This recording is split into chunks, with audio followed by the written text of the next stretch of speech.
Bom, pessoal, vamos começar a nossa aula. Aqui a gente vai ter uma discussão sobre aspectos, vamos dizer, mais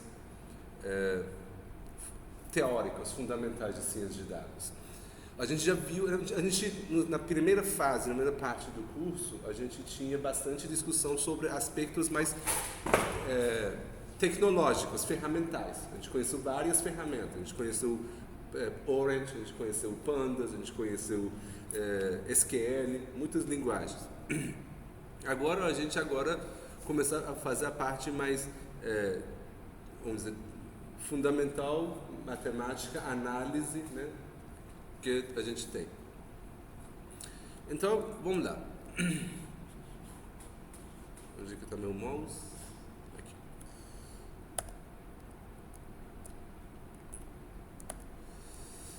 Então, o problema de como que funciona esse mundo de ciência de dados. A gente vai ter uma visão geral. O que um cientista de dados pode fazer? Essa é uma discussão. Primeira coisa, a gente tem que aceitar, ou entender que cada problema de tomada de decisão, vamos dizer, baseado em dados, é um problema exclusivo.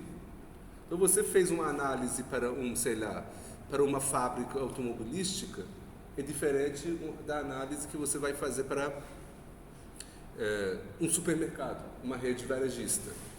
Porque os problemas são diferentes, porque o contexto é diferente. Então, esse a gente tem que entender. Olha, eu vi uma coisa parecida lá, esse não significa que, olha, você pode fazer o mesmo procedimento, cara. Então, cada vez você tem que sentar e montar os passos.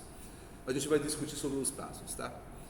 Mas qual é a ideia? Igual esse segundo caso, cada problema pode ser dividido em um conjunto de tarefas. Esse basicamente, a ciência moderna funciona assim. Você tem um problema grande, você pega daquele problema grande, você quebra em pedaços pequenos. Aí em cada pedaço pequeno... obrigado. Aí em cada pedaço pequeno, você resolve os problemas mais simples e depois junta. Igual a gente tem, decomposição de vetores. A gente está estudando a álgebra, a gente tem decomposição de vetores, a gente decompor, por exemplo, física 1. Você tem velocidade. Aqui a gente coloca geralmente ali e fica aqui. Aqui nessa caixa. Aqui tem por conta do... Sim, para pegar a internet ali. Obrigado. Tá o Samuel querendo entrar.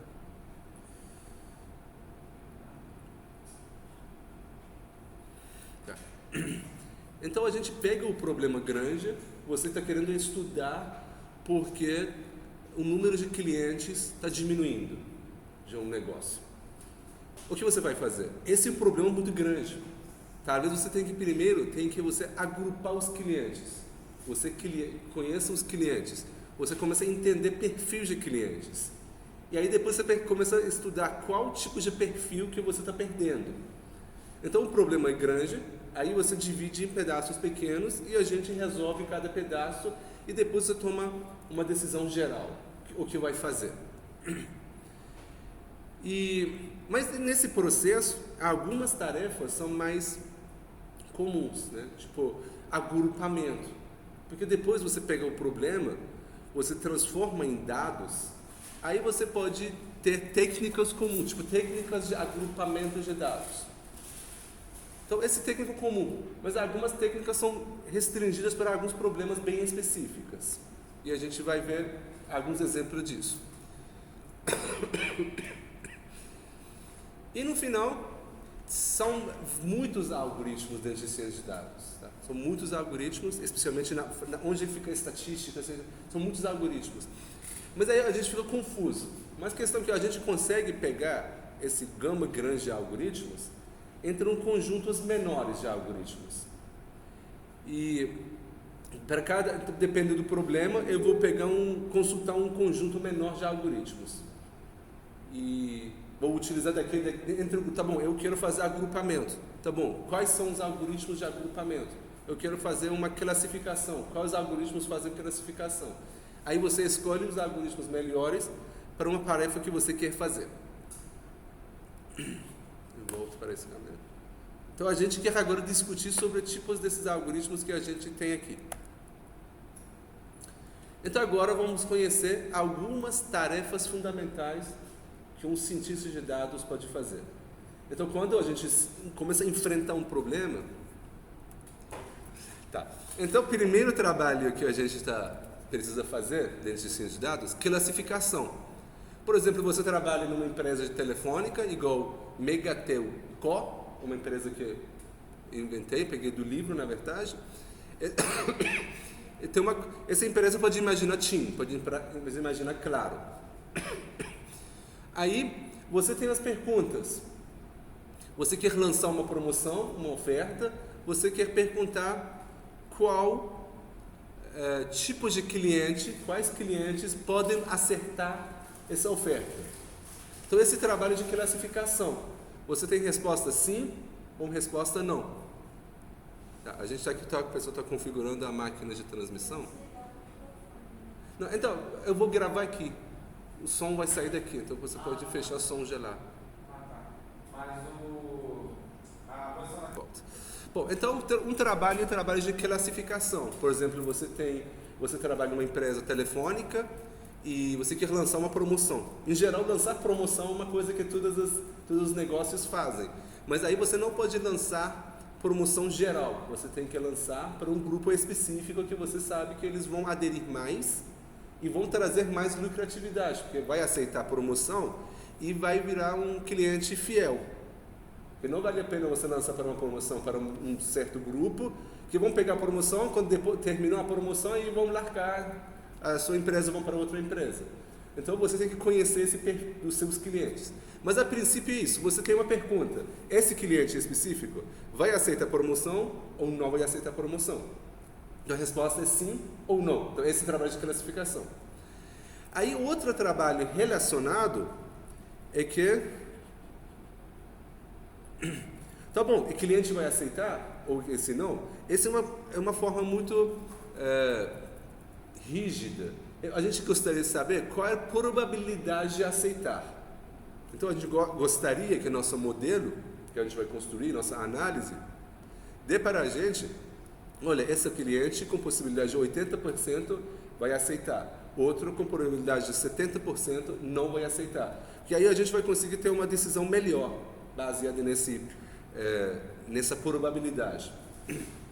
Aí, bom, então esse é um trabalho que os cientistas de dados têm que fazer, classificação e determinar uma estimativa de classe. Aí outra linha geral, então tem classificação, agora tem regressão, é um trabalho, regressão.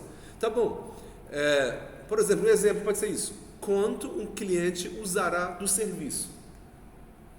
Você acha que, tá bom, esse cliente vai aceitar, chega um cliente novo na empresa, você consegue captar um cliente novo, agora você quer ter uma estimativa, quanto que esse cliente vai gastar com a gente? Porque você quer montar um orçamento da empresa, você precisa saber uma estimativa que você vai ganhar no ano que vem. Então você precisa saber cada cliente, uma estimativa de cada cliente vai gastar. Então, agora tem uma diferença sutil entre classificação e regressão. Aqui a gente quer prever um valor. A resposta não é sim ou não. Aqui a gente quer prever um valor. Quanto que vai gastar.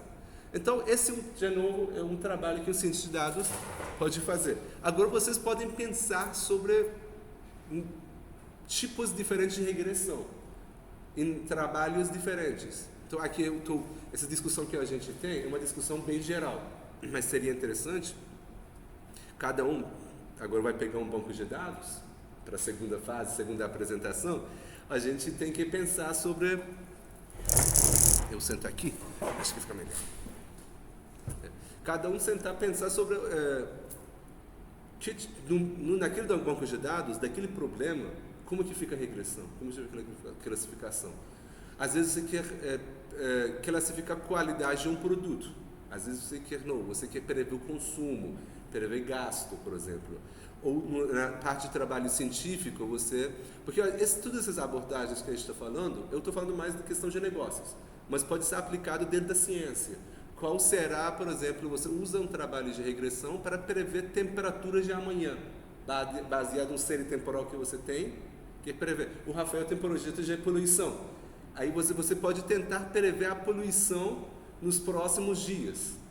Então, esse é um trabalho de regressão, que você quer ver a quantidade de uma certa substância no ar ou na água.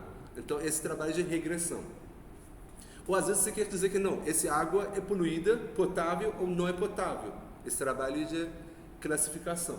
Então, para cada contexto, a gente pode levar esse tipo de trabalho. Outro trabalho que um cientista de dados pode fazer, outra tarefa, é identificar os indivíduos semelhantes com base nos dados conhecidos. Imagina você tem uma empresa, sei lá, até aqui a gente tem exemplo da IBM, e ele tem uns bons clientes no perfil que tem. Ele tem durante esses anos, ele conseguiu estabelecer bons clientes que estão oferecendo serviços. Agora ele quer achar mais clientes bons, que está querendo expandir vamos dizer, a empresa, achar mais clientes. Então ele gostaria de conhecer mais clientes parecidos com clientes que já tem. Então esse é um tipo de análise de similaridade. Esse funciona, é um algoritmo que funciona baseado em, por exemplo, sistemas de recomendação. Você entra no site de Magazine Luiza, baseada nas suas compras. Magazine Luiza te coloca dentro de uma classe específica de clientes. Olha, a Júlia é muito parecido com esses clientes que compraram tal produtos.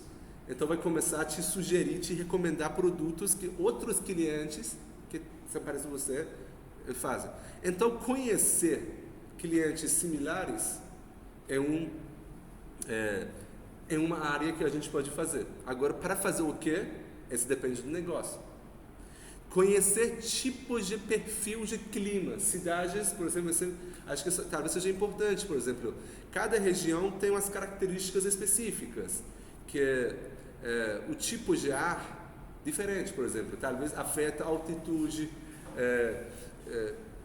sei lá, tipos de indústria que em uma região é diferente em cada região. Então aí você vai conhecer Resende, parecido muito com uma cidade que fica no Nordeste. Então, que eu vou fazer essas análises pode servir lá também, porque tem o mesmo perfil. Então, esse é um trabalho. E agora, baseado no trabalho de similaridade, a gente pode agrupar nossos indivíduos. Mas a questão é que a gente não tem nenhum propósito. A gente só quer agrupar, então, agrupar coisas que são parecidas. Agora, em que aspecto que são parecidos? Esse no início a gente não se importa. Talvez seja um aspecto geral. Você tem um conjunto de clientes, você agrupa baseado em, sei lá, olha, esses clientes que, sei lá, frequentam. Aí depois que você vai começar a analisar, ver para que são parecidas. No início você só o algoritmo procura agrupar. Olha, ele baseado em todos esses dados que me deu, o algoritmo fala isso, baseado em todos esses dados que você me deu, eu estou enxergando esses grupos diferentes. Então esse trabalho de agrupamento é um trabalho muito importante. Tipos de materiais diferentes. Aí depois você vai fazer essa pergunta, né? Depois que você conseguiu agrupar, aí você vai conseguir desenvolver quais produtos devemos oferecer ou desenvolver, porque ficam nos mesmos grupos. Aí você, tá bom, é uma tomada de decisão, você quer produzir um produto, entrar na fase de um produto novo, aí você conhece os grupos que você tem, aí você vai produzir uma oferta, um serviço, um produto para cada grupo diferente, porque você sabe que tipo de cliente que você tem. Aí você não vai criar coisas paralelas. Aí você vai estar para esse grupo, eu vou começar a lançar um serviço que vai agradar esse grupo. Eu vou ter outro produto, outro serviço para tal. Imagina você trabalha numa empresa do tipo Xiaomi. Xiaomi tem vários tipos de celular, mas cada um tem uma especificação diferente. A gente acha chata, né? Mas provavelmente cada especificação cabe num grupo de clientes diferentes. um cliente que gosta de câmeras boas, por exemplo. Um grupo gosta de jogar no celular, não liga muito com câmera. Tem outro cliente que quer um equilíbrio entre processador bom e uma câmera. Outro grupo não quer tela grande. Mas aí quando você agrupa, você começa a conhecer que tipo de cliente que você tem.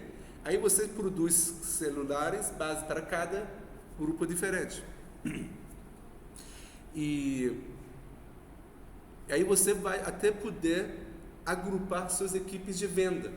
Nas equipes de venda, tem que atender para cada grupo, vou colocar um responsável, uma equipe, uma coordenadora para esse grupo.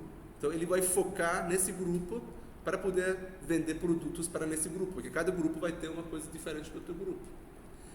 Aí depois que você faz esse agrupamento, aí depois você começa a enxergar uma coisa desse tipo. Vamos olhar aqui para o primeiro item. Uma pergunta de ocorrência. O que está escrito? Quais itens são frequentemente comprados juntos? Esse exemplo é muito bom para um supermercado. Porque quando você pega um banco de dados que pessoas fazem compra no supermercado, por exemplo, toda vez que a gente vai no supermercado, tem daquele listinho aparece para toda pessoa, tem assim. Aí você começa a analisar, tá bom, deixa eu ver quais produtos são comprados na mesma compra. Aí você começa a perceber, olha, aparentemente, as pessoas que compram carne, compram mais também, sei lá, carvão. Ou compram, sei lá, um biscoito específico. A pessoa compra carne, aí compra mais cebola, coisa desse tipo. Então, são agrupamento por ocorrência. Então, aí, o que fazer com isso? Essa é outra discussão. Mas a questão é que é um padrão que você está vendo. Aí pode surgir um negócio de sistemas de recomendação.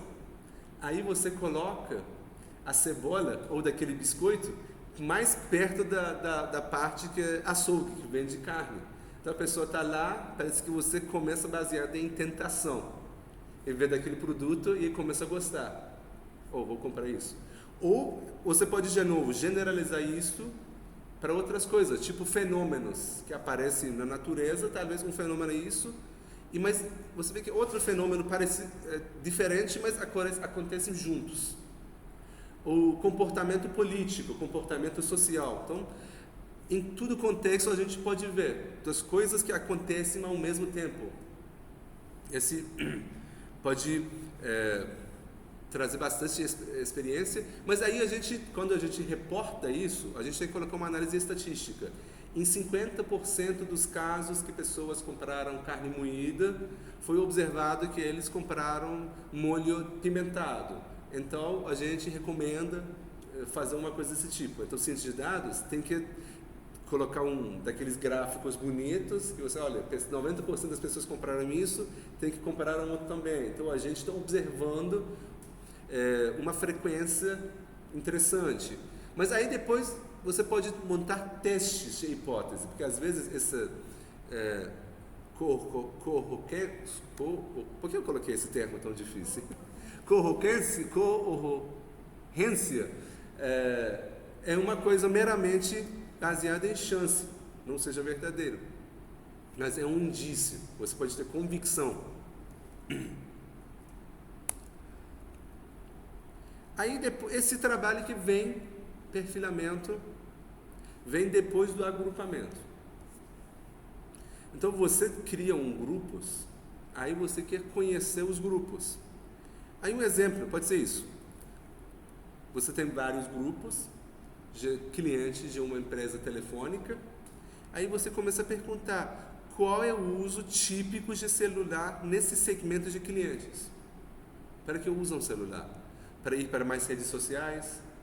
Ou para fazer, mexer no Instagram, WhatsApp, no Instagram, Facebook, ou para WhatsApp, ou outro tipo de texto, enviar mais vídeo. Então aí você vai conhecer perfil de cada grupo, porque você precisa oferecer coisas desse tipo. Mas lembrando que você quer maximizar seu lucro, tá? Por isso que, por exemplo, muitas vezes você pega um plano de telefonia, eles falam que, olha, a internet que você tem no plano, quando você manda mensagem de texto, não gasta do seu internet, da cota. Mas quando você manda vídeo, ele começa a contar. Então, basicamente, esses estão conhecendo o perfil, sabem que, olha, ele precisa de um serviço, também outro serviço. Um serviço você coloca de graça, outro também não, outro vira pago, porque a pessoa quer ao mesmo tempo. Então, são estratégias que você usa depois. Outra ideia interessante é usar para conhecer o perfil de comportamento. E quando você conhece o perfil de comportamento, você consegue detectar anomalias. Olha, esse cliente fica naquele grupo, esse comportamento é específico daquele grupo. Agora, se ele começa a mostrar um comportamento diferente, aparentemente ele não é a mesma pessoa, está saindo do padrão do grupo. Então, os bancos usam bastante. Olha, por exemplo, o fulano sempre compra no site, sei lá, nos setores de varejo grande. Nunca comprou nos sites que não são nacionais, por exemplo. Aí quando aparece uma compra no cartão de crédito de um site estrangeiro, ele está saindo do seu perfil, porque do perfil não tem isso. Então, fazendo isso, ele bloqueia seu cartão, ou manda um aviso, é você que vai estar fazendo compra? Então, ele está conseguindo, porque ele fez um perfilamento de cada grupo e te colocou naquele grupo. Então, você, quando aparece um comportamento diferente, então vira um suspeito. Aí ele emite um alarme no sistema, porque é um comportamento diferente. Então, não é necessariamente só para te dar um sistema de recomendação, pode ser para alarme também. E outra atividade de um cientista de dados é previsão de vínculo. Essa previsão de vínculo é basicamente nesse sentido. Como você e Karen compartilham 10 amigos em comum, talvez você gostaria de ser um amigo de Karen. Então, basicamente, provavelmente quando você entra no LinkedIn, tem muito isso.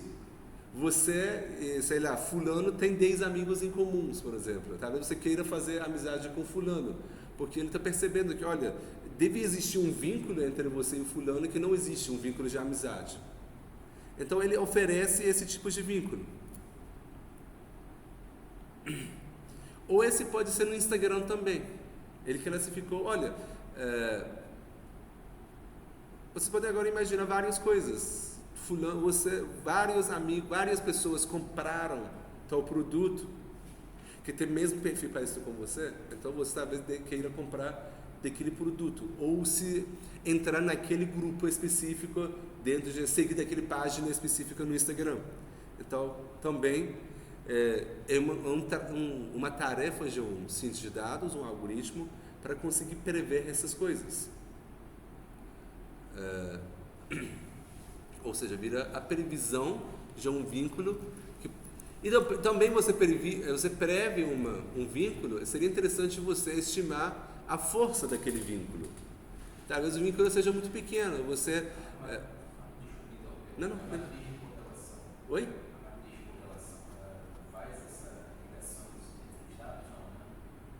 Nesse caso, a galera usa muito uns grafos. Você coloca um ponto, aí você vê que esse ponto tem várias conexões com outros pontos, né?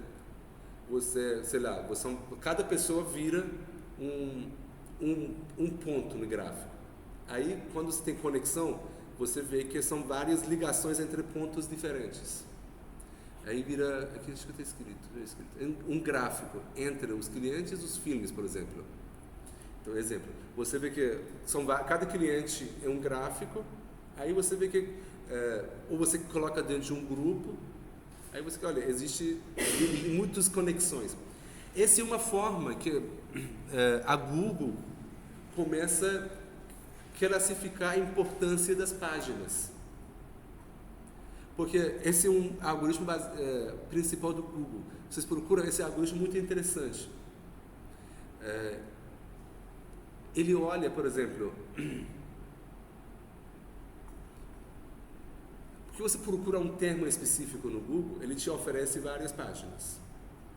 Agora, como que ele entende de classificar as páginas? Qual página vai ficar a primeira página no Google? Porque basicamente a gente só olha para 2 ou 3 páginas.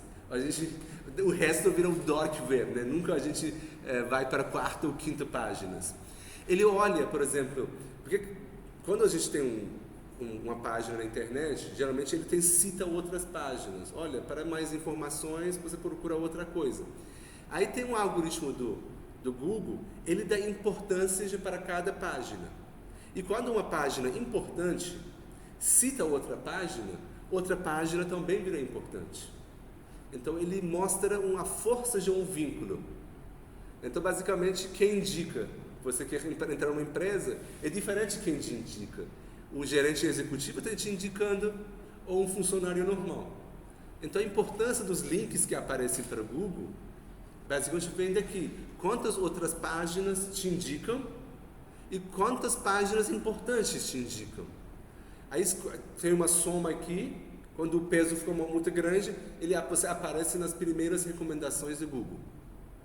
Então, esse vem dessa página, ele é força de um vínculo importante na página para recomendações, tá? Então aqui nesse contexto de recomendações.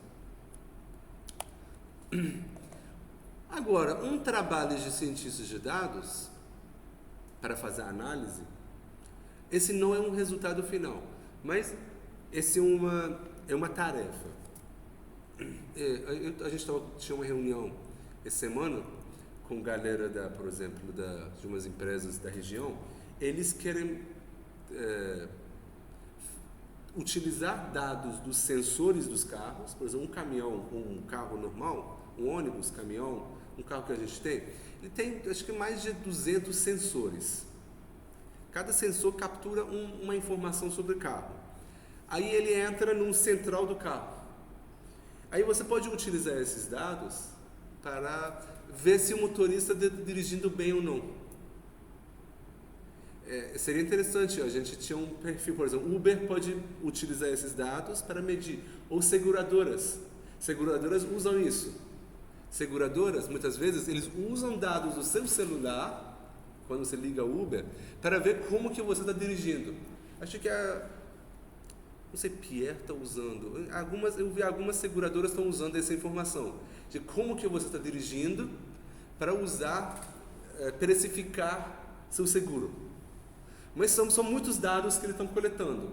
A questão é que quando você tem muitos dados, fica muito difícil analisar um modelo. Imagina um modelo e entra 400 tipos diferentes de dados, 200 tipos diferentes de dados. Então, um trabalho interessante no ciência de dados é, de alguma forma, reduzir essa quantidade de dados. Esse trabalho chama redução de dados, redução dimensional. Muitos algoritmos de análise de dados começam a se comportar muito ruim quando você coloca muitas informações. Então, agora, via correlação com o Rafael citou, você pode... deixa eu voltar para cá, tá?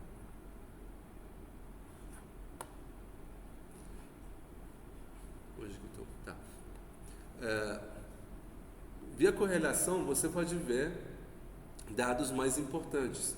Ou quando algumas desses sensores, por exemplo, são muito correlacionados, significa que, olha, esses 5 sensores que têm uma correlação muito alta entre si, eles não estão trazendo informação nova para a gente. Então basta você ficar só com um dado de um sensor. Ou você pega a média desses 5 sensores e ficar só com um sensor. Porque quando existe uma correlação alta entre variáveis independentes do seu modelo, esse afeta o trabalho de regressão. Então, esse que chama colinearidade é algo ruim no trabalho de regressão. Então, tem que reduzir. Ou você tem 100 dados, talvez alguns desses dados afetam muito ruim. Então, você tem algoritmos que pegam essa quantidade grande de dados e faz uma redução. Esse 100 vira 10. Agora, com esse 10, chega desse 100 para 10, são várias formas. Um algoritmo importante a gente vai ver, chama PCA. Ele pega uma combinação linear desses 100 dados e começa a produzir menos dados. Esse é muito importante, a gente tem que fazer. E, obviamente, a gente vai ter uma perda de dados, porque você está reduzindo, pegando os mais relevantes. Mas a gente sempre tem que manter um equilíbrio entre perca de informação e ficar com informações mais úteis e melhorar a compreensão de dados. Porque quando você tem muitos, piora a compreensão. Quando você tem menos, você consegue analisar melhor. Então, é uma tarefa de ciência de dados isso. Num problema, quando você vai, começa a estudar, então, talvez você, antes de fazer classificação, antes de fazer regressão, antes de fazer tudo, você tem que reduzir seus dados. Esse ajuda para você entender melhor os seus dados. Bom, e depois aí agora começa a parte final. A parte final não, é uma das tarefas, porque você queira fazer uma modelagem, não seja só análise exploratória de dados, visualização de dados, porque a gente consegue muitas vezes chegar a umas informações interessantes via só montar gráficos. A análise exploratória de dados traz bastante informação para a gente. Mas aí depois, às vezes a gente quer construir modelos causal. Então, essa parte de modelagem e modelos causais é meio difícil, porque tem muitos exemplos interessantes na internet. E causalidade não significa, correlação não significa causalidade.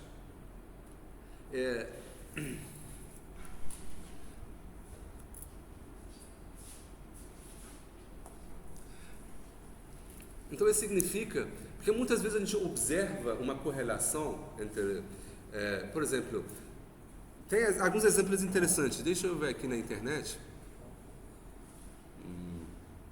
Deixa eu abrir uma página aqui.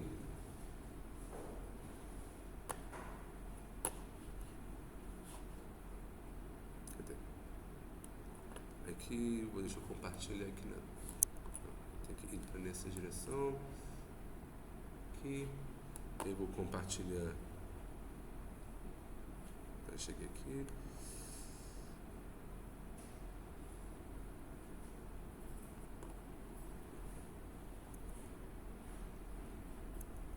Aí tem muitos exemplos interessantes na internet. Então, correlação não é causação. Acho que eu escrevi assim.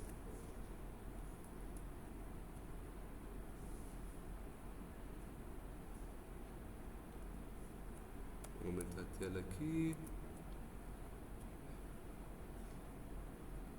Aí alguns exemplos. Talvez seja uma Wikipédia interessante. Deixa eu ver se consigo achar exemplo aqui. Por exemplo, pessoas estudaram a venda de sorvete, você estudar os dados, a venda de sorvete com o crescimento econômico de um país. Os países que consumem mais sorvete são países mais desenvolvidos. Mas será que consumo de sorvete está relacionado com... Será que o consumo de sorvete está relacionado com o desenvolvimento de um país? Existe essa correlação entre os dados, mas não significa que realmente essa correlação é verdadeira. E porque essa página não abre, vou tentar pegar outra página.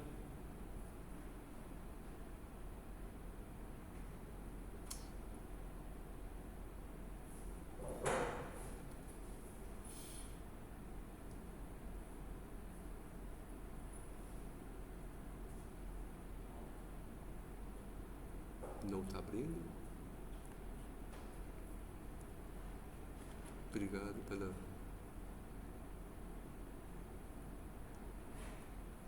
Vou pegar a azulzinha. Não abre.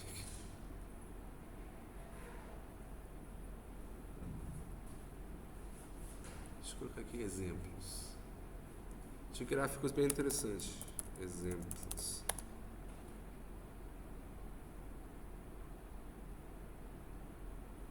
Tinha um livro sobre isso. Ver se esse abre.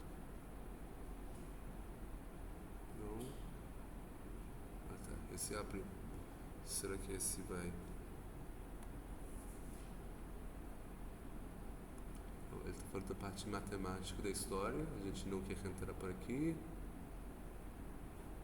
Rejeito todas. Nops. Obrigado, não tinha nada relevante.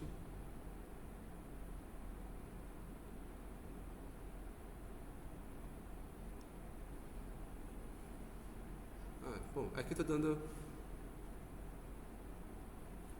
Google Bing está dando. Vendas de sorvete, ataques de tubarão. Ataques de tubarão. Se coletarmos dados sobre as vendas mensais de sorvete, os ataques mensais de tubarão nos Estados Unidos, descobrimos que essas duas variáveis estão altamente correlacionadas. No entanto, isso não significa que comer sorvete causa ataque de tubarão. Mas dados são correlacionados. Outro exemplo. O número total de mestrados concedidos pelas universidades todos os anos e a receita total de bilheteria gerada por ano. Tem uma correlação. Quando vende mais e tem mais mestrado. Será que tem relação? Talvez tenha. Mas aí você precisa analisar. Então, tudo correlação não significa causação. Pode seja relacionado. Aí também, afogamento em piscinas e produção de energia nuclear. Na medida que a energia... essas duas variáveis são altamente correlacionadas. Isso não significa que aumento nos afogamentos em piscinas está de alguma forma levando a um aumento de produção de energia nuclear. Aí estão uns artigos interessantes, acho que esse estou colocando. Casos de sarampo e taxas de... O que significa isso? Nupcialidade. Então eu não sei. Descobrir essas duas variáveis. Menos pessoas causam tudo. Então, esses exemplos muito comuns. Então, um cientista de dados, quando está querendo construir um modelo e interpretar, é melhor falar que esse é correlação.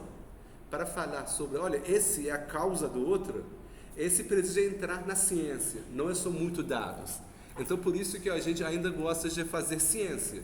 Porque na ciência que você estuda a causa, que esse fenômeno é a causa do outro fenômeno. Você precisa fazer testes correlacionados. Então, deixa eu voltar aqui.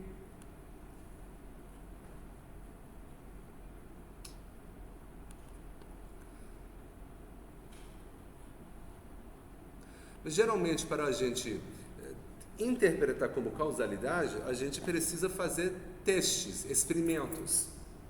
Esse que acontece muito, por exemplo, quando querem lançar um produto novo, tipo um remédio novo. Você precisa fazer experimentos, experimentos randomizados, e aí você vai ter chama teste de hipótese. A gente vai discutir sobre isso. E nessa forma, você pode chegar na conclusão que, olha, aparentemente esse produto causa outra, esse remédio cura daquela doença com nível de confiança de 95%. Então, que não é aleatório. Então, esse remédio realmente está tendo um efeito. Mas para provar isso, a gente tem que passar por testes. Ou esse tratamento que eu estou fazendo na água está melhorando o comportamento daquele grupo.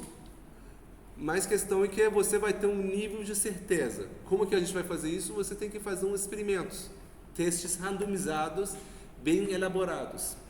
Então, essa é uma área dentro de estatística, tem bastante aplicação na engenharia, como fazer testes randomizados, para poder tirar conclusões confiáveis.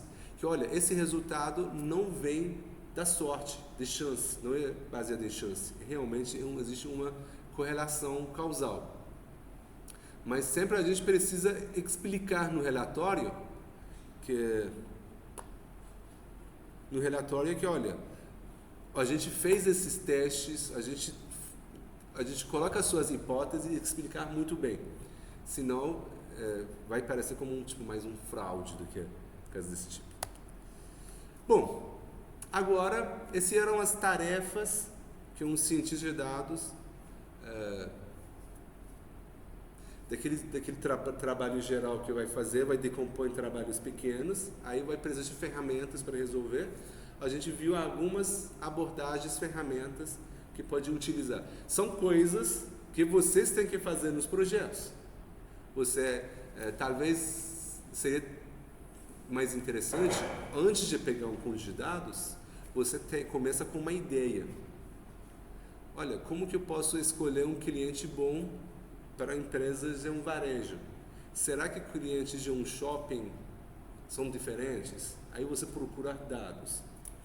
Então, aí você pega os dados, aí você começa a pensar. Olha, são clientes, será que eu posso colocar em grupos diferentes? Será que cada grupo tem um perfil diferente? Será que eles têm uma relação entre cada um? Qual é o perfil de cada grupo? Então, esse que a gente tem que fazer, mas a gente vai aprender algoritmos diferentes para fazer isso. E no final, a gente gostaria de construir modelos preditivos para prever.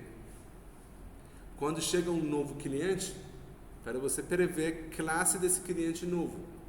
Você vai trabalhar numa empresa de seguro, você vai trabalhar na Porto Seguro, por exemplo, ou no Bradesco, ou Pier, e você vai chegar um cliente novo, agora você vai querer oferecer um valor para esse perfil. Como que você vai isso? Primeiro você tem que classificar o perfil do novo cliente, para você ver que, olha, esse perfil que chegou vai cair no qual o perfil dos clientes que eu tenho. Primeiro, então, vou aceitar esse cliente novo ou não aceitar? Classificar. Então, esse cliente novo vai continuar comigo ou não? Vale a pena você dar um desconto para os primeiros meses ou não? Será que eu posso falar para ele, olha, se você trazer mais 2 amigos, você vai ganhar desconto ou não? Então, você vai fazer tudo isso baseado no perfil do cliente e com os dados que você tem que classificar. Então, em geral, a gente pode, voltar aqui, dividir os trabalhos de análise de dados em 2 classes diferentes. Trabalhos machine learning supervisionado e machine learning não supervisionado e supervisionado. Qual a diferença? Qual a pergunta que a gente pode fazer? A pergunta seria isso: nossos clientes naturalmente se encaixam em grupos diferentes? Esse é um exemplo de machine learning não supervisionado. Você não está procurando ver quanto esse cliente vai gastar ou não. Esse cliente é bom ou ruim. Você não está atrás disso. Você vê que eles se encaixam naturalmente, são diferentes ou não. Igual da forma que naturalmente a gente pensa isso também. Na ciência, muitas vezes, boa parte do trabalho de um cientista é classificar. São quantas classes de animais a gente tem? Mamíferos, sei lá. O que mais a gente tem? Reptídeos. Aí você classifica. Então, sobre cliente, a gente também pode ter essa ideia, classificar as coisas, sem ter preconceito. Só classifica. E aí, depois, supervisionado, aí podemos encontrar grupos de clientes que tenham probabilidades particularmente elevadas em cancelar seus serviços, logo após o vencimento dos seus contratos. Então, você está classificando. Aí você coloca uma probabilidade de classificação. Mas você precisa classificar para traçar uma estratégia para não perder o cliente.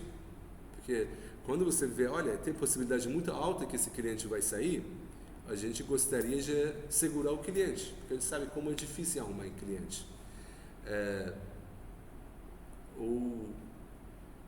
Essa é uma pergunta específica sobre o negócio, mas a gente pode gerar outro tipo de comportamento. Então, são 2 trabalhos diferentes que a gente tem. Então, sempre quando a gente começa um trabalho de análise de dados, ciência de dados, a gente tem que perguntar: o que quero fazer? Supervisionado ou não supervisionado? Aí, como são exemplos de trabalhos supervisionados? Classificação regressão, modelagem causal. São trabalhos supervisionados, porque eu tenho informação específica sobre aquele cliente. E, obviamente, eu vou ter dados do passado, lembra? Eu tenho um conjunto de dados. Ou vou começar a juntar. E agora, outro tipo de trabalho vira não supervisionado, vira combinação por similaridade. A princípio, você tem um conjunto muito grande de dados. Você não quer prever quanto que esse cliente vai gastar, cada cliente vai gastar. Você vai querer só juntar esses clientes. Como que são os clientes desse shopping, desse supermercado? Será que tem grupos diferentes? Como que são parecidos? Tem discussão que a gente tinha. Previsão de vínculo, redução dimensional, agrupamento, perfilamento. São tipos de trabalho não supervisionado.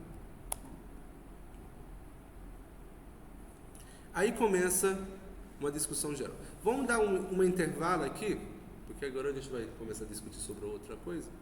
Um intervalo de 10 minutos, são 7 horas, e às 7h10 a gente volta. Vamos tomar um café, uma água, e a gente volta. Vamos lá, pessoal? Então, o processo de mineração de dados. Porque a gente precisa conhecer como que é a trajetória, a vida de um cientista de dados. Muitas vezes a gente acha, tá bom, você vai entrar numa empresa, você quer começar um processo de ciência de dados, mas como que funciona isso? Primeira coisa, essa é uma arte. Tá? Então, não tem uma receita bem determinada, tem receitas gerais. Então, basicamente, a gente tem que conhecer bastante, ter umas ferramentas necessárias, a gente aprendeu várias ferramentas de plotagem, SQL, tudo isso, mas a gente tem que fazer um trabalho que contém consistência, repetitividade. A gente tem que fazer várias coisas repetitivas. Não significa que, olha, eu fiz essa parte e acabou. Às vezes você faz uma coisa, você acha que tá bom, eu vou tentar conversar com o setor de vendas para conhecer os clientes, que tipos de carros que a gente tem, que tipos de produtos que tem, onde a gente tem loja, que quantidade de venda que a gente tem. Você vai lá, tá bom, eu conheci essa parte, agora eu vou para a outra parte. Esse não significa que esse acabou. Você foi na frente, você vai começar a conhecer desafios novos, perguntas novas que você não pensou. Aí tem que voltar de novo, bater porta no setor de vendas. Pessoal, eu tenho algumas perguntas, parece que eu não sei como responder, eu preciso perguntar para vocês. E objetividade. Você precisa começar com perguntas específicas na cabeça. O que eu quero fazer? Quais perguntas que eu quero responder? Mas aí, na medida que você começa a fazer o seu trabalho, começam a surgir problemas específicos que você não tinha pensado. É verdade, eu preciso responder isso também antes de responder outro. Aí a galera criou um padrão que chama o processo padrão de interindustrial para exploração de dados. Tem umas coisas lá, a gente vai ver, em inglês vira CRISP-DM. Mas basicamente é isso, não sei se está muito enxergar bem ou não, é um processo desse formato. Então começa, primeira coisa aqui, ponto inicial, não sei se vai enxergar ou não, business understanding. Você tem que conhecer um negócio. Onde você vai lá para um setor de alimentício, você tem que conhecer, por exemplo. Para mim era interessante que a gente tinha quando o Renan saiu, foi lá para Tereus. Tereus é uma empresa de terceiro produtor de açúcar do mundo, uma empresa francesa, que acho que fica maior produtor de açúcar, acho que no Brasil. A gente tinha um aluno, o Renan da EG Química, o Rafael deve conhecer, que começou a fazer estágio e foi contratado como cientista de dados lá. A gente tinha umas conversas com eles, quando o coordenador do setor de ciência de dados, e a gente começou, ele estava explicando para a gente como que esse setor tem comportamento sazonal. Tem produção de leite é mais alta em algumas estações, mais baixa em outras estações. Então eles naturalmente começam daquela estação que tem mais produção de leite, eles começam a produzir mais doce de leite.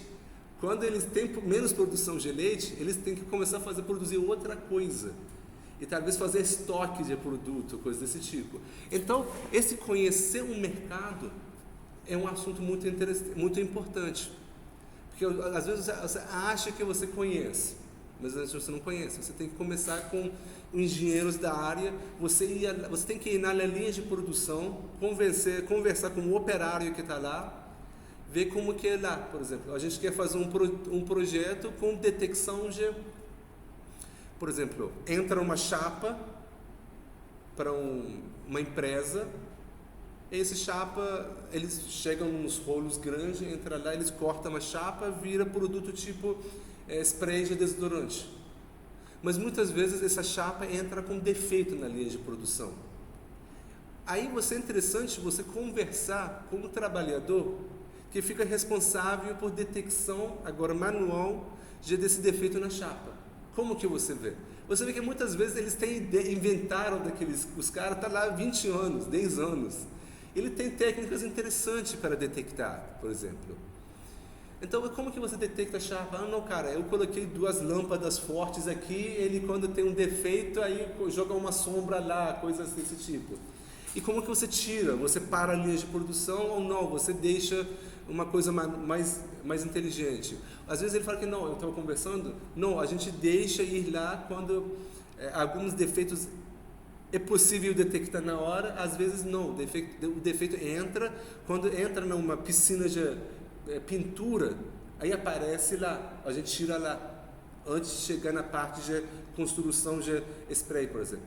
Então é bom conhecer todo esse mecanismo com pessoas que já estão trabalhando lá. Depois conhecendo isso, aí você conhece os dados que existem lá. Que tipo de dados que vocês têm? Dados são limpos? Dados não são limpos? Às vezes eles não têm dados suficientes. Vocês têm dados sobre todos os clientes? Finais de semana? Vocês são específicas? Então, você tem que fazer toda essa análise. Essa parte são importantes. E você montar os gráficos, aí quebrar a cabeça, conhecer os dados. Então essa parte. Às vezes você começa a conhecer os dados, você percebe que, olha, parece que não conheceu bem o negócio. Tem que voltar de novo, perguntar para o setor de negócio. Olha, eu estou achando esse banco de dados aqui, mas não entendo o que significa essas variáveis. Eles explicam, não, a gente estava usando e coletando isso, a gente parou, tudo isso. Então tem um processo repetitivo, iterativo. Aí depois que você conheceu os dados, você vai lá para a preparação de dados, daquela parte de, vamos dizer, redução dimensional, estudar correlação, limpar os dados e todo esse processo. Fazendo isso, aí você começa a fazer a parte de modelagem. Modelagem basicamente quer você conhecer um modelo preditivo. Chega um cliente novo, você quer prever que, olha, será que esse cliente será um bom cliente ou não? Qual que será o valor do seguro que você vai oferecer? Será que você vai falar 3 meses com desconto, depois você vai cobrar? Igual o Duolingo. Quem está usando Duolingo para aprender? Duolingo sempre tem promoções interessantes. E olha, se você pegar 2 meses de graça, ou às vezes te oferece com frequência, olha, você pode ter um plano pago, 3 dias, sem nenhum compromisso. Então, eles fazem tudo isso baseado em uns modelos, os dias que você usa, o horário que você usa o aplicativo, quantos minutos você usa, tudo isso. Você construiu um modelo. Aí, parte interessante aqui embaixo é avaliação. Tá bom, você construiu um modelo, agora vamos testar seu modelo. Se o modelo está funcionando bem ou não, esse é muito importante. Aí, na hora de que você começa a usar seu modelo, fazer a avaliação, você vê que o performance é péssimo, não está dando respostas legais. Aí você percebe que, olha, parece que eu não entendi muito bem. Vamos voltar no início, começar a falar com o negócio para entender melhor por que esse modelo não funciona bem. Porque às vezes o modelo não funciona bem porque você não entendeu como usar os parâmetros importantes. Porque para que um modelo funcione bem, a gente tem que ter informações relevantes para um negócio. Igual, por exemplo, você quer prever a venda de soja sobre a venda de soja no mercado internacional. O seu modelo quer trabalhar com isso. Mas você não inclui no seu modelo a produção de soja na China, ou seja, nos Estados Unidos. Enquanto que esse mercado é um dos maiores concorrentes. Quando eles têm uma produção muito alta, eles abaixam o preço e eles conseguem fazer um dumping, aí você vai vender menos. Então você tem que também abaixar seu preço para poder vender. Então são fatores relevantes na hora de modelagem. Então você tem que conhecer todos os fatores de modelagem, incluir, coletar dados e colocar no seu modelo na hora de modelar. Se você não fizer isso, o seu modelo sempre vai faltar uma informação. E você pode levar isso para a vida também. Trabalhos sociais. Você quer construir... Sempre assim, fica muito interessante a gente construir um aplicativo. Com certeza tem, mas como que não é da minha geração, eu não conheço bem, como que funciona o Tinder? Tinder, para dar um match certo, ele precisa conhecer o perfil das pessoas. E para conhecer perfil de pessoas, que coisas que você precisa saber? Aí, será que você está conseguindo incluir todos os parâmetros? Você quer namorar uma pessoa, aí você conheceu. Naturalmente a gente faz, tá bom, eu quero namorar uma pessoa, aí que informação que eu preciso? Com idade, quando passa pelos namoros diferentes, que você começa a entender, olha, esse comportamento é importante. Quando você era novo, você não dava atenção, mas agora você começa a atenção. Sei lá, vou chutar aqui. Quando você vê, dá um exemplo, já tem. Quando você um namoro dá certo, qual é o fator importante, mas você não leva em consideração nos filhos? Relacionamento é um exemplo difícil, hein? Já não tem muita experiência, né? Não se atraem, às vezes tem que ter um monte de coisa compatível. Não sei se é o melhor exemplo não. Ou tem que, por exemplo, a pessoa tem que passar por testes de raiva. E se a pessoa ficou com raiva de você e ainda ficou no mundo lógico, ou te perdoou, aí você percebe que não, essa pessoa é confiável. É igual a pessoa que tipo, com raiva, passa com raiva, aí fala, não, eu não gostava de você, não, eu já te traí, tudo isso. Aí que acabou. Então, você tem que saber como que são os parâmetros importantes. Então, enfim, aqui é importante. E, lembrando que base central é dados. Aí, no final, se o modelo passou pelos testes rigorosos de avaliação, performance alta, você colocou dados novos no sistema e deu certo, você colocou o modelo no teste limitado, com aquele bem específico, antes de teste geral, tudo passou, aí você coloca no deployment. Deployment, ou seja, na prática, o modelo vai para site, o modelo vai para precificação. Mas lembrando, esse modelo também precisa ser uma avaliação contínua. O modelo que está funcionando agora não significa que vai continuar a funcionar para sempre muito bem, porque o perfil de cliente muda, as situações do mercado mudam, concorrentes mudam. Então, na medida que você está capturando dados novos, você tem que atualizar seu modelo. Então, esse é muito importante. Então, esses são os processos que sempre tem. Processo repetitivo, não precisa de muita consistência, repetitividade e você saber o que você quer fazer, mas atualizando o modelo. Então, como funciona aqui? Tudo passa parte que a gente expliquei. Então, compreensão de negócio. Eu expliquei antes de colocar nos slides. Então, é vital compreender o problema a ser resolvido, a formulação inicial, pode não ser completa o ideal, de modo que diversas repetições podem ser necessárias para que uma solução aceitável. Então é muito importante a gente começar o trabalho, tá? Depois começou, conhecer um pouco, começa a parte de trabalho, para ter um modelo, para você conhecer a trajetória, depois volta para o início. Para quem já conhece um pouco de Machine Learning, sabe que, olha, você tem que construir um modelo inicial. Porque aí você vai conhecer os defeitos dos algoritmos que você está selecionando. Porque às vezes você tem uma ideia, tá, eu vou escolher tal algoritmo que vai funcionar bem. Então é importante você chegar até lá para ver se funciona bem ou não, aí que vai aparecer os defeitos ao longo do caminho. Então, tipicamente, os estágios iniciais do empreendimento envolvem projetar uma solução, que tira proveito das ferramentas discutidas anteriormente, aquelas ferramentas que a gente falou. O que exatamente queremos fazer? Como faríamos exatamente? A gente tem que responder essas perguntas. São assuntos que sempre são discutidos quando uma equipe de cientistas de dados quer começar um trabalho. Daquelas reuniões que você faz. Então você tem daquele brainstorming que você faz, você tem que responder essas coisas. Quais partes desse cenário de uso constituem possíveis modelos de mineração de dados? Depois disso, você vai compressão de dados. Depois de compreender um negócio, compressão de dados. Importante entender os pontos fortes e as limitações de dados, porque raramente há uma correspondência exata com um problema.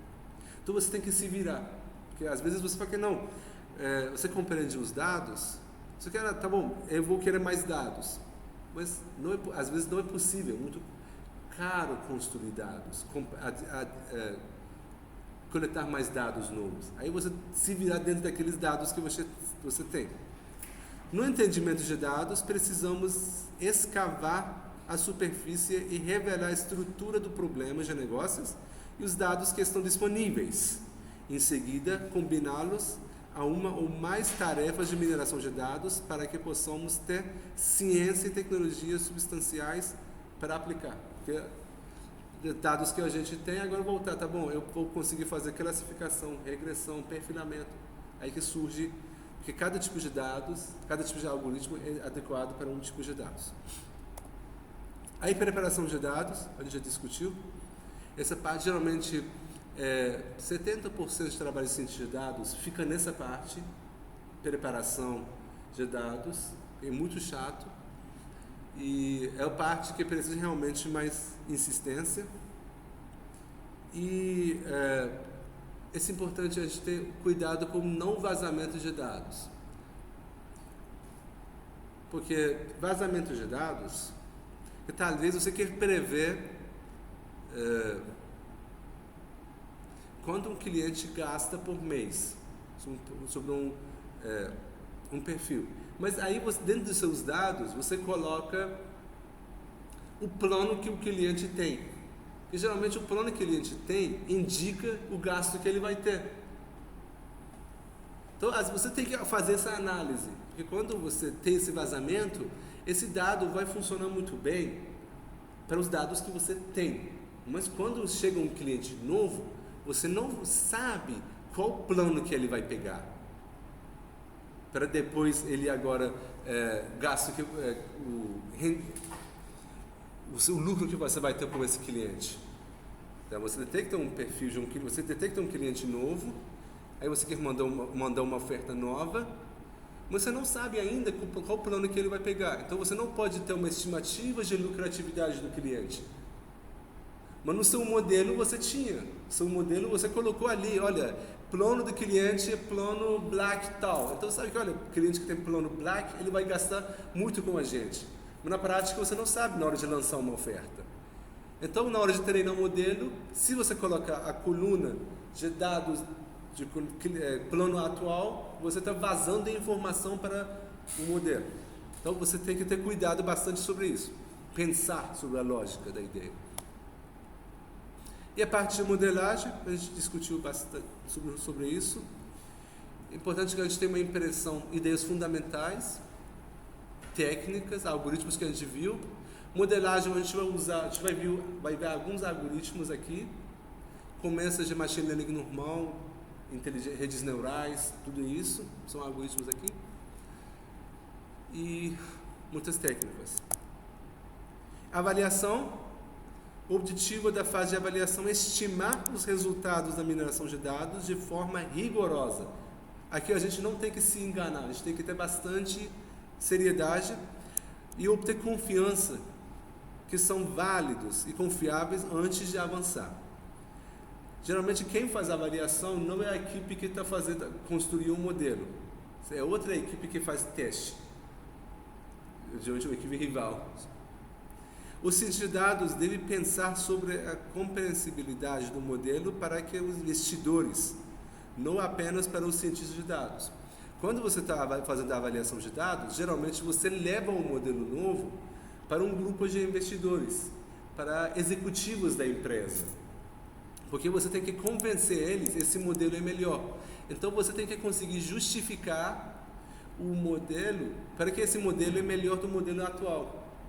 Olha, então você tem que aprender a explicar simples. Olha, nesse modelo a gente está olhando para tal. Então você tem que saber convencer. Olha, resultado ficou 50% melhor, 20% melhor, a gente está usando tal coisa. Então é muito importante que seja muito compreensível. Então nem sempre o modelo precisa ser um modelo com uma performance mais alta. Às vezes você precisa ser um modelo compreensível. Porque o cara que está, o executivo da empresa, ele não conhece dos algoritmos. Não, aqui eu fiz um agrupamento com frequência tal, a gente usou um algoritmo de máquina de suporte vetorial, a gente escolheu os parâmetros tal igual tal, a gente chegou nesse modelo. Ele não sabe nada com disso, não, nada sobre esse assunto. Aí você tem que ter uma linguagem muito simples para poder justificar, para que é melhor. Porque ele que vai liberar o uso desse modelo, os investidores vão liberar o uso desse modelo para colocar na prática. E a gente tem que, realmente, depois dessa fase, ou na hora de avaliação, a gente tem que pegar muitas vezes os dados do mundo real, não dados que a gente gerou. E agora vira a parte de implementação. O dado vai para implementação, a gente coloca na prática, clientes usam, mas sempre a gente precisa atualizar, como foi discutido.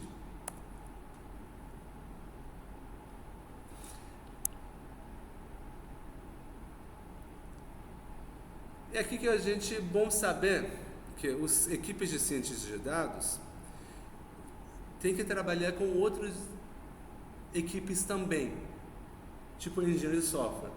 Esse é um trabalho bem meio chatinho, porque muitas vezes a gente desenvolve um software que geralmente em muitas empresas grandes, você tem uma equipe de ciência de dados e você tem uma equipe de software. Geralmente são duas equipes diferentes, mas eles têm que trabalhar em colaboração, porque você vai desenvolver um algoritmo, geralmente você usa o Python, você vai fazer um Orange, todos softwares legais, mas quando você quer colocar na prática, você tem que reescrever o código em C++, em linguagem Java, porque equipes de software no site, eles usam outro tipo de linguagem. Aí você tem que, ou você tem que reescrever o código, ou você tem que sentar com eles para explicar o código, para que eles expliquem, para eles que reescrevem o seu código. Então, um dos desafios que existe no mundo de ciências de dados é um ponto contra a linguagem do Python, até a linguagem R, que você faz toda a parte de construção do modelo, análise de dados, em Python ou R. Mas depois, na hora de usar na prática, você tem que usar C++, uma linguagem rápida. Aí, quem vai fazer essa tradução? Então, esse problema de duas linguagens é um problema sério. Então, por isso que tem que existir uma colaboração. Ou como que você vai pegar os dados. A gente está acostumado com CSV. A gente pega um arquivo de CSV, muito bonitinho. Na prática, não é assim.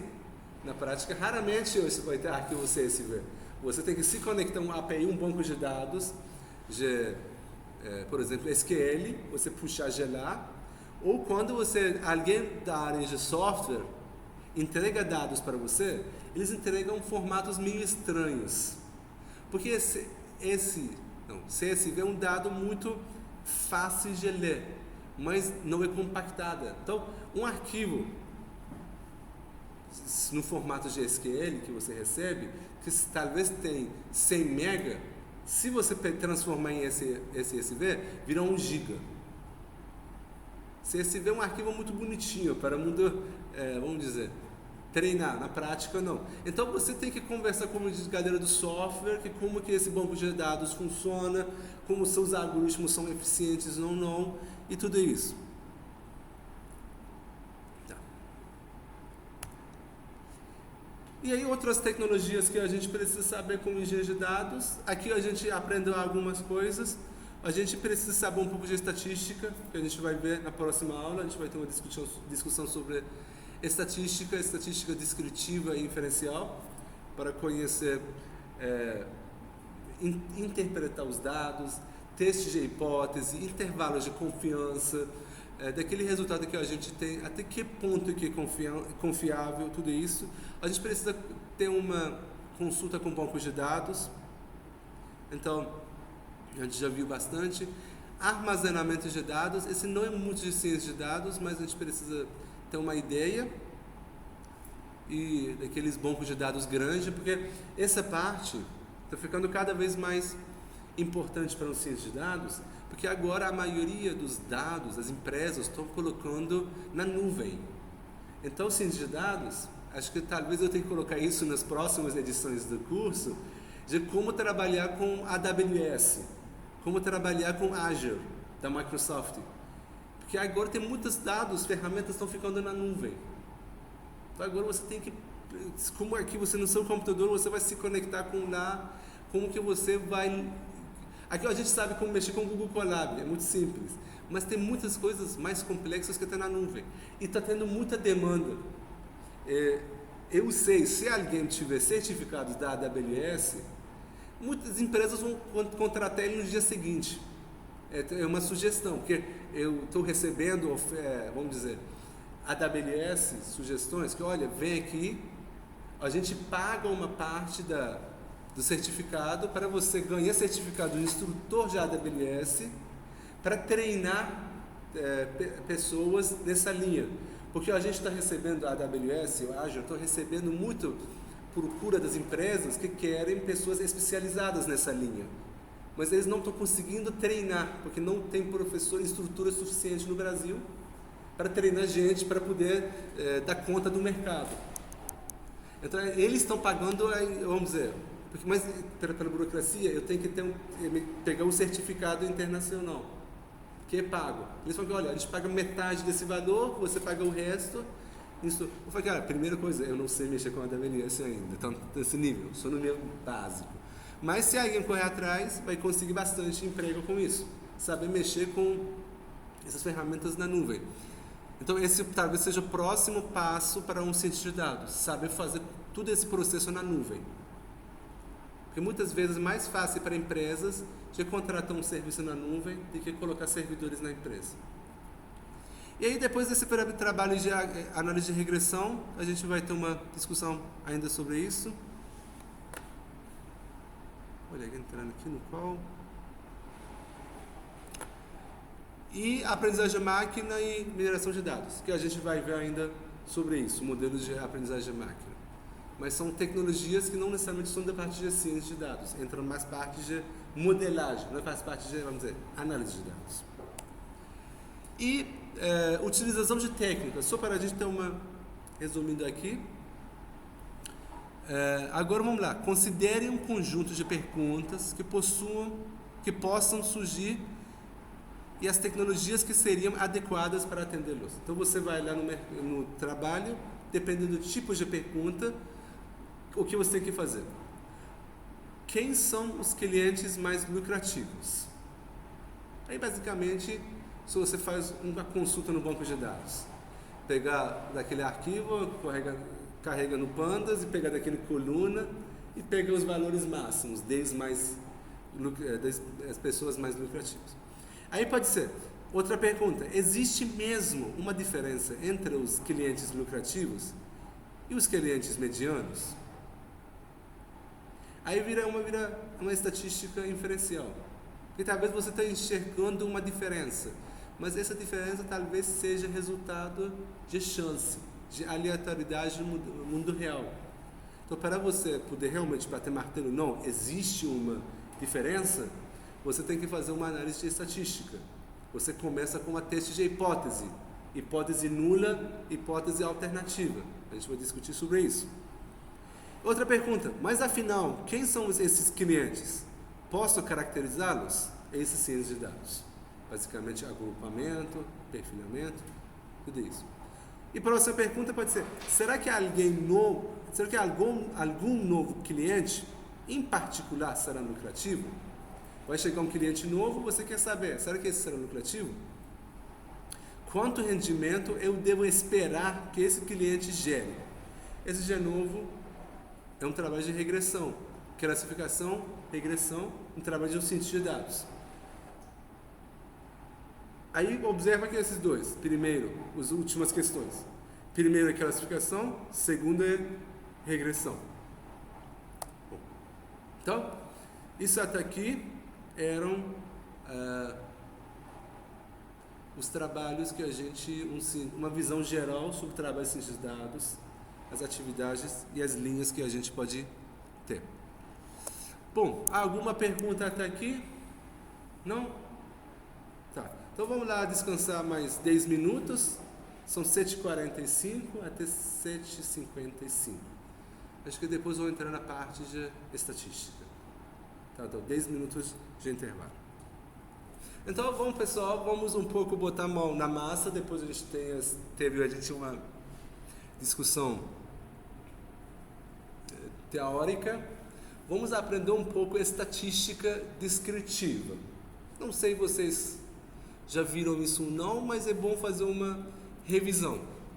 Que para muita gente, ciência de dados nada mais do que estatística aplicada. Então a estatística divide em duas abordagens. Duas classes, duas abordagens. Estatística descritiva, estatística inferencial. Sempre a gente...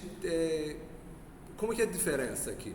A gente tem uma população e a gente tem amostra. Imagina, você tem um trabalho, você quer calcular a altura média dos brasileiros. Então, o que você pode fazer é bater portas de todo mundo, conversar com todos os moradores de rua e medir a altura de todo mundo, mais de 200 milhões de pessoas, e calcular a média das pessoas. E na prática, a gente não faz isso. Nesse caso, a gente está calculando a média diretamente na população brasileira. Mas o que a gente faz na prática? A gente faz uma amostragem.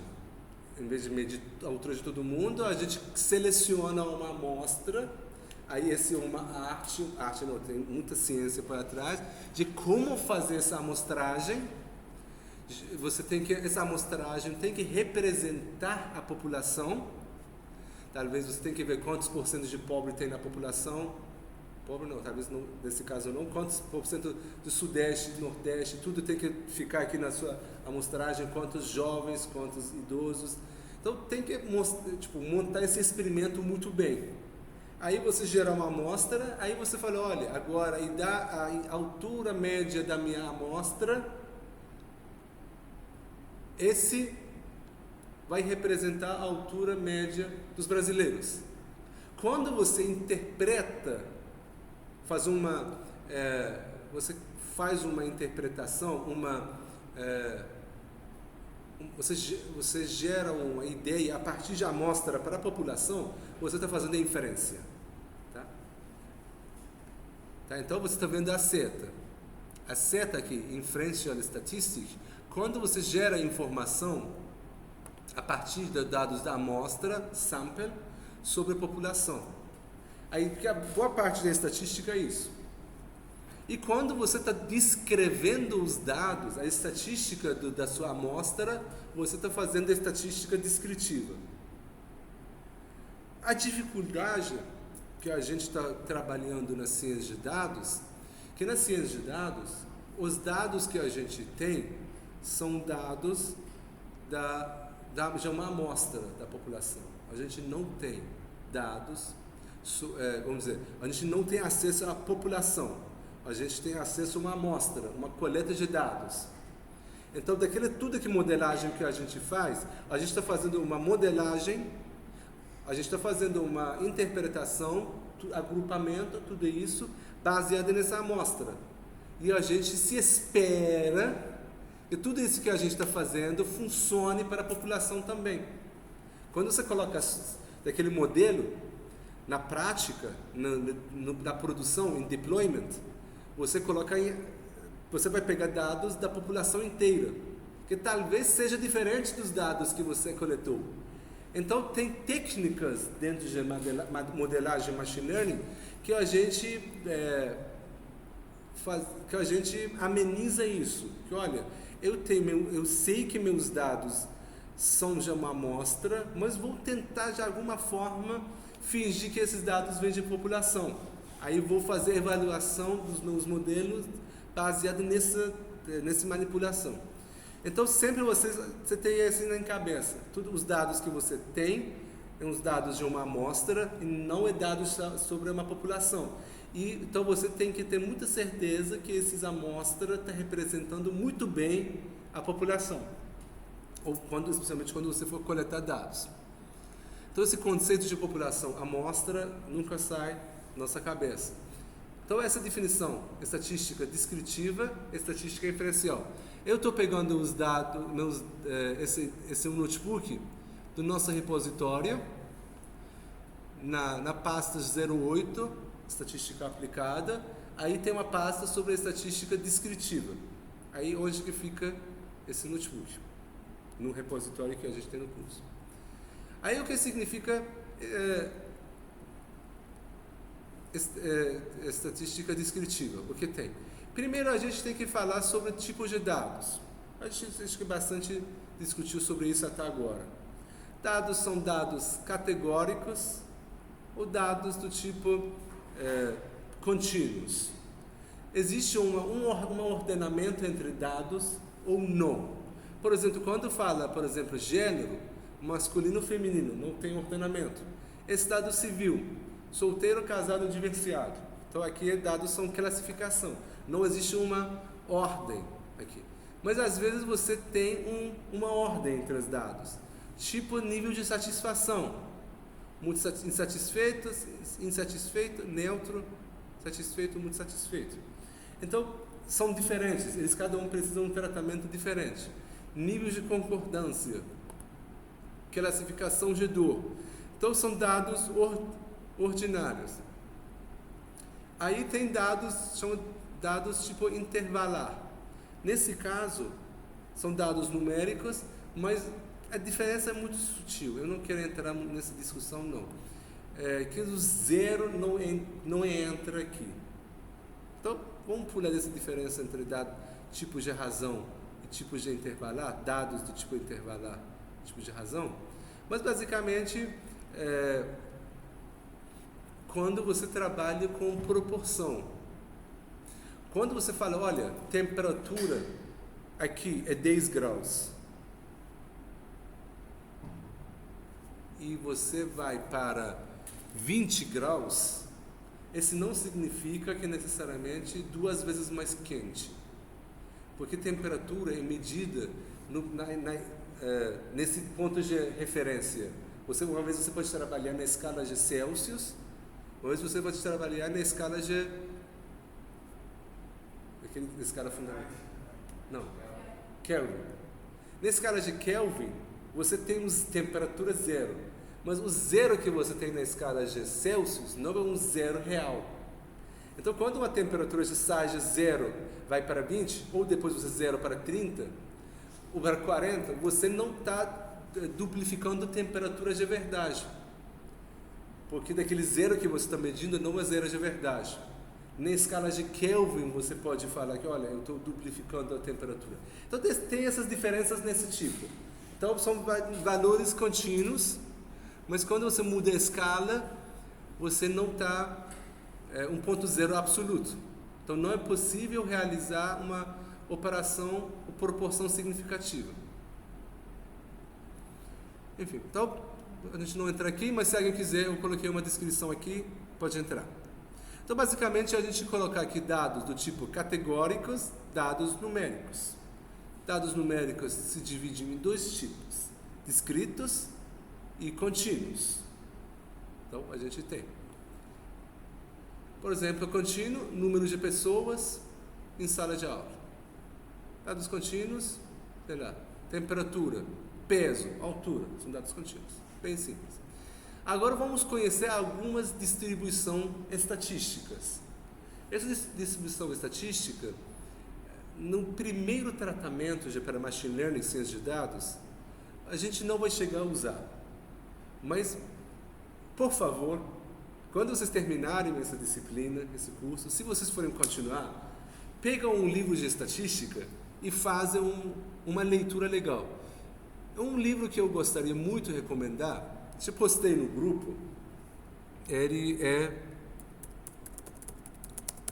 Eu vou colocar aqui para ficar gravado. Esse livro não tem tradução em português, infelizmente. An Introduction to Statistical Learning. Recentemente saiu a versão do Python. Esse livro é muito, vamos dizer, muito importante na comunidade. Ele realmente tem um tratamento estatístico, porque muitas vezes a gente tem que ter uma ideia. Será que eu abro aqui?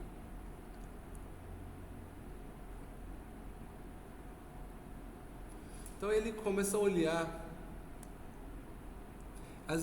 a distribuição de dados na forma estatística. A gente vai fazer a parte de Machine Learning, mas a gente não vai colocar interpretação estatística por cima desses modelos. Essa interpretação estatística que dá diferencial para um cientista de dados. Quando você consegue interpretar dados estatisticamente, porque você vai ter um salário mais alto, tá? Então você vai ter um diferencial.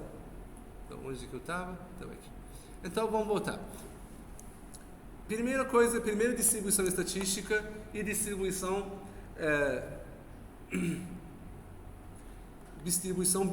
binomial.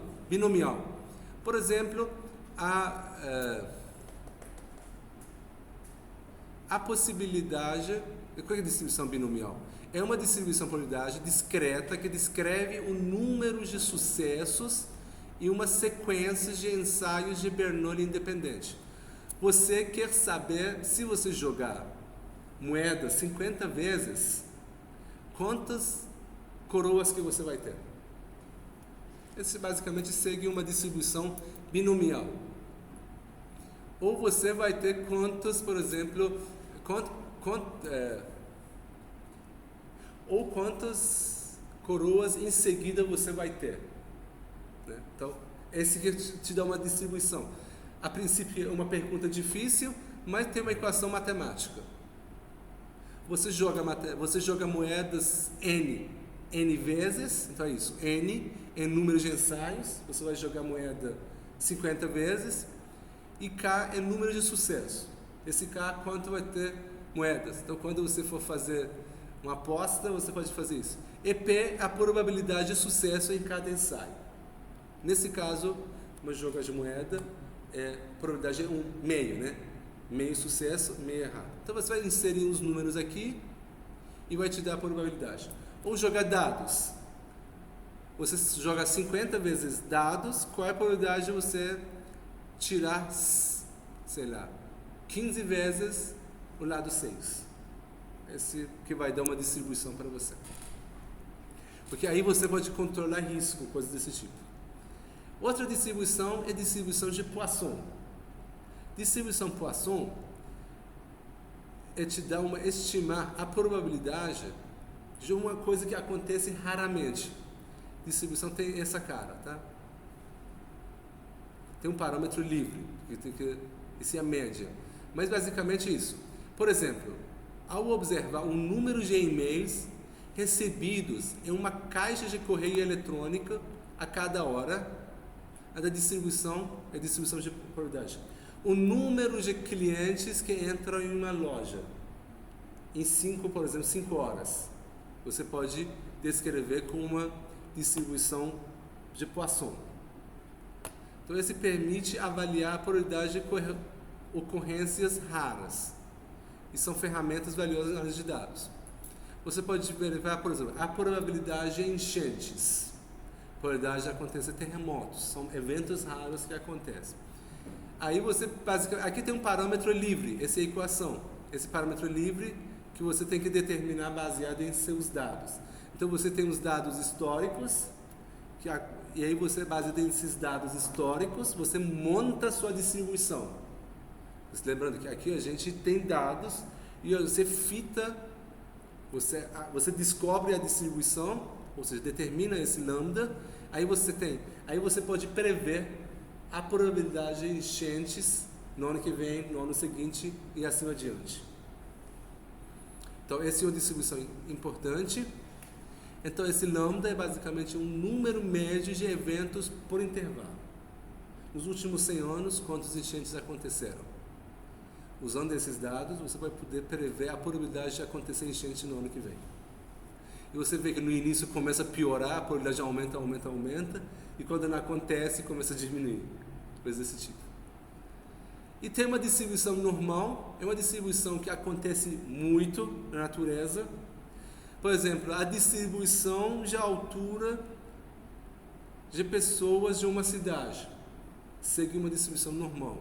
A distribuição QI numa sociedade. Numa sociedade, distribuição normal é isso, todo mundo conhece. Basicamente, a distribuição normal é isso. 90%, 94% das pessoas de uma sociedade têm QI mediano, 3% são muito ricos e 3% são burros. E esse acontece com muita frequência. Muitos fenômenos naturais seguem essa distribuição normal. Então, essa distribuição normal tem muitas características muito interessantes. E você quer achar a probabilidade, essa equação. Você precisa saber o valor médio, olha aqui, valor médio onde acontece muito e o desvio padrão, quanto que os dados são espalhados. Desvio padrão é um conceito importante. Olha aqui, desvio padrão está mostrado aqui, está o significa aqui sigma. Nesse caso, entre menos 1 sigma e mais sigma, ficam 64% dos dados. Entre aqui menos 2 sigma e 2 sigma, ficam 95% dos dados. Então, se você descobrir um fenômeno segue distribuição sigma, você consegue extrair informações muito legais. E entre 3 sigmas, até menos 3 sigma até mais sigma, 98% de dados ficam nesse intervalo. Então, a possibilidade de quando um fenômeno segue distribuição normal, uma variável aleatória, segue distribuição normal, a possibilidade de você conseguir um número muito raro fica muito pequeno. Então, não é um valor esperado. Então, aqui é essa equação. Aí tem a distribuição exponencial. Distribuição exponencial, basicamente, é a distribuição de riqueza na sociedade. Coisas desse tipo. E daquele famosa regra de 80 e 20. Realmente vem dessa distribuição normal. Que explica todas as desigualdades que tem no mundo. Que 20% superiores de um grupo recebem integralmente 80% das, vamos dizer, do grupo B. Vamos ler, tem um exemplo interessante. As grandes cidades crescem de forma desproporcionalmente, porque mais pessoas, então, você vê que sendo uma cidade pequena, uma cidade grande, qual cidade que cresce maior? Cidade grande. E proporcionalmente recebe mais recursos, atrai mais pessoas. Então, daquele crescimento da cidade, você coloca via distribuição normal. Se você colocar esse crescimento das cidades brasileiras, segue desse aqui. Crescimento de riqueza das pessoas mais ricas ficam mais ricas comparando com pessoas pobres. Porque você pode justificar, tem mais acesso às oportunidades. Por exemplo, o Bill Gates tem acesso às oportunidades de investimento muito melhores do que eu e você, do que a gente. Então, o dinheiro dele cresce mais, ele tem melhores assessores, falam para ele onde investir. Então, basicamente, ele segue as oportunidades, tudo isso, essa distribuição normal. Então, essa equação segue aqui, que C é uma constante de normalização. Essa distribuição não tem valor médio bem definido.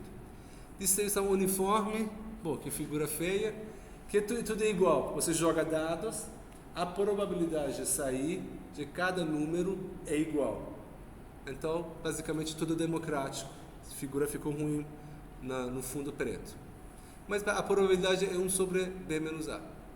E tem uma distribuição muito importante. Eu estou passando por alto só porque vocês têm uma ideia, mas eu recomendo voltar e ler esse texto. Distribuição t-estudante, essa é uma distribuição contínua, muito parecido com distribuição gaussiana, mas fica um pouco mais largo ou mais fino. Ou seja, nessa distribuição, a probabilidade de acontecer eventos raros é maior. Por exemplo, a distribuição de retorno de uma ação segue a distribuição t-estudante. Por quê? Porque a probabilidade de você ter retornos altos, retornos ou prejuízos altos, nos extremos, é maior. Muitos fenômenos na prática usam essa distribuição t-estudante. A fórmula é bem feia. A fórmula aqui, por exemplo, tem esse gama. Gama é essa integral.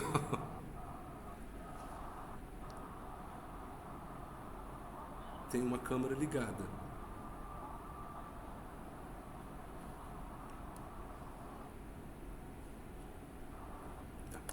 Tem uma câmera aqui, desliguei. Bom, então, esse evento é parecido com o evento de distribuição gaussiana, mas questão que tem caudas mais longas. Esse faz muita diferença na hora de montar nível de confiança. Porque para muitos trabalhos, a gente monta nível de confiança baseado em distribuição normal. A gente vai assumir que os erros seguem distribuição normal. Mas se os erros não seguem distribuição normal, o nível de confiança que a gente vai montar é errado. Então daqueles tratamentos avançados estatísticos, daqueles testes que você tem que fazer, a gente não vai tratar aqui, porque não cabe num curso só. Aí tá bom. No caso de valor médio é uma boa ideia inicial sobre os dados que a gente tem. Qual é a média de altura das pessoas? Dá uma boa estimativa. Qual é a renda média dos alunos que estudam aqui, por exemplo? Dá uma boa ideia. Mas como que a gente pode ter essa tendência central? Uma ideia inicial é o valor médio. Você soma tudo e divide por N. Em muitos casos, é uma boa estimativa. Outro valor é mediana. Em muitos casos, mediana dá uma estimativa melhor. O exemplo clássico é a renda das pessoas de um país. Se você falar a renda média dos brasileiros, você vai achar um valor muito alto. Talvez na escala de, sei lá, 20 mil reais. Talvez 10 mil reais, uma coisa assim. Deixa eu ver. Renda média dos brasileiros fica em torno de $1.500. Então você acredita que na média as pessoas que você conhece recebem 9 mil reais por mês? Mas por que assim? Porque tem gente que recebe muito alto. Daquelas pessoas, eles... aceita aqui, cadê? Vamos aqui. Daqueles desconfiguram, puxam o valor médio para lá. Então, nesse caso, a gente usa mediana. Mediana, muitas vezes, dá uma representação melhor. Como é que é mediana? Mediana, você pega o valor que fica no meio. Você pega a renda de todo mundo, você ordena a lista, você pega a pessoa do meio. Ele representa melhor. Nesse caso. Agora, interessante, sobre a distribuição normal, o valor médio dos números que saem da distribuição normal é igual à mediana. E muitas vezes a moda é melhor. O valor que acontece com mais frequência. Então é bom conhecer essas 3 medidas de tendência central. maior que sequência. Então, dependendo da distribuição, cada uma desses valores médios é melhor. Agora, como calcular isso no Python? É isso. Você pega uma coluna específica do Pandas e coloca ponto min, ou coloca ponto median, ou coloca ponto mod, que dá esse valor para a gente no Python. Agora entra aqui dois conceitos que são conceitos importantes, chama assimetria e cortose.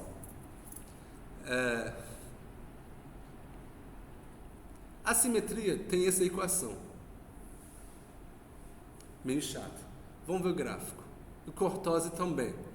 Assimetria mostra para você como que os dados são assimétricos.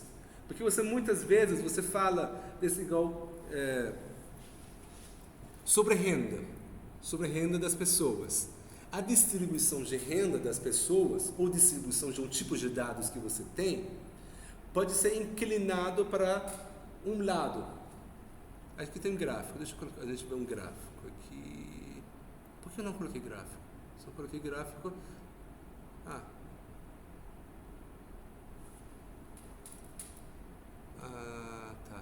Só estou calculando.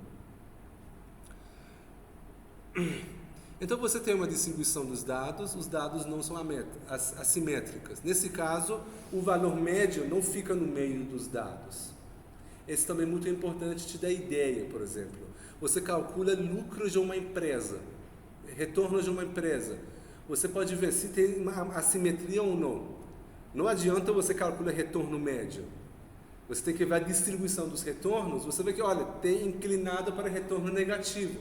Porque, então esse dado dá mais retorno negativo do que retorno positivo.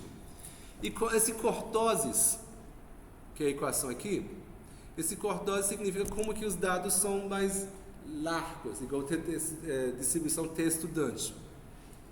No jargão técnico, eles chamam esse quarto momento de uma distribuição. Primeiro momento de uma distribuição é valor médio. Segundo momento de uma distribuição é variância. Quando você calcula variância naquela distribuição de probabilidade estatística, tem variância. Variância é segundo momento. Esse momento está relacionado com o momento que a gente estuda na física, tá? E terceiro momento é assimetria, skewness, e quarto é cortose. É distribuição meio avançada. Mas tá bom. Uma questão é que dá para calcular. Por exemplo, aqui eu estou usando NumPy para gerar 1000 números aleatórios dessa distribuição exponencial.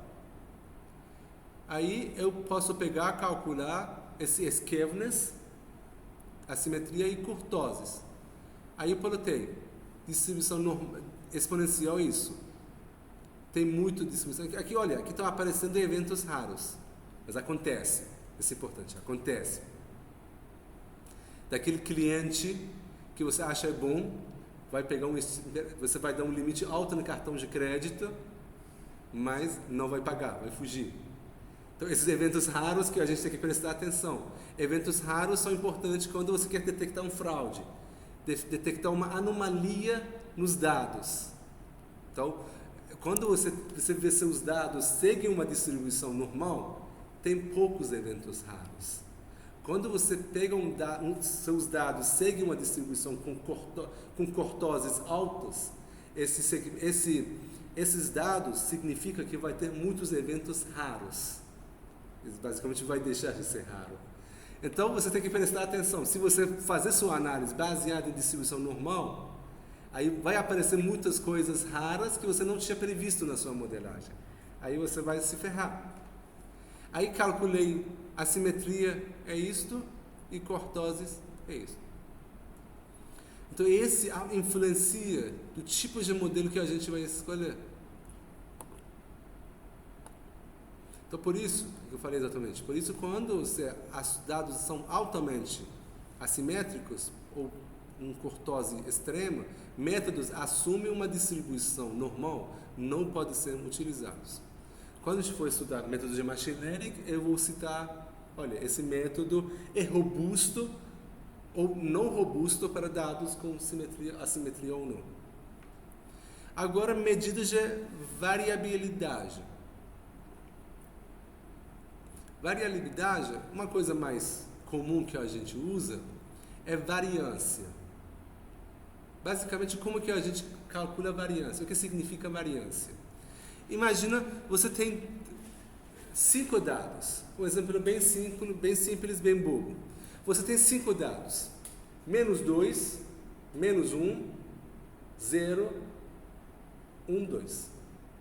Qual o valor médio? Somando tudo, divide por 5, né? Basicamente 0. Menos 2, menos 1, 0, 1, 2. Somando. Se menos 2, aqui 2, quando somando vai se cancelar. Menos 1 e 1 vão se cancelar e 0 também. Então, somou tudo, divide por 5, vai dar 0. Agora, você imagina aqui. Menos 2.000, menos 1.000, 0, 1.000, 2.000. Qual o valor médio? 0 de novo. Mas a questão é que, nesse caso, são muito mais espalhados. Então, tem uma variância mais alta. Mas essa informação é muito importante para eu saber como que são dados espalhados. Esse afeta no nível de confiança que eu tenho sobre a previsão do meu modelo. Porque quando eu quero testar meu modelo, eu vou passar dados para o meu modelo, aí vou pegar as previsões e vou colocar numa distribuição. Aí eu vou ver como que ele está muito espalhado, ou está muito rigoroso, ou não está muito espalhado. Então, essa variância. Então, basicamente, a fórmula de variância é isto. Xi, meu dado que tem, menos esse valor médio, elevado ao quadrado, somando. Dividido por n. No Python tem um comando que calcula. E a gente tem uma variância para dados de população ou para dados de amostra. Aí depois a gente tem um desvio padrão. Lembra que aqui coloquei sigma. Esse número sigma é importante. Desvio padrão é raiz de sigma. Esses conceitos são importantes. Então, desvio padrão, como que são desviados, os dados são desviados do valor médio.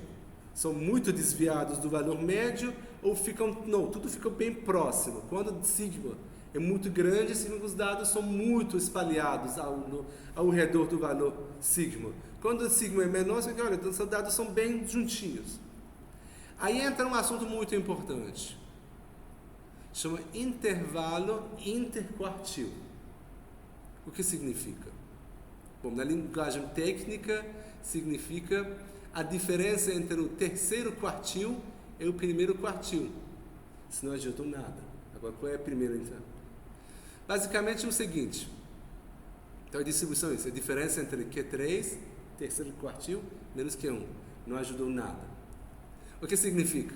Você pega seus dados, ordena, pega o dado que fica no meio, mediano.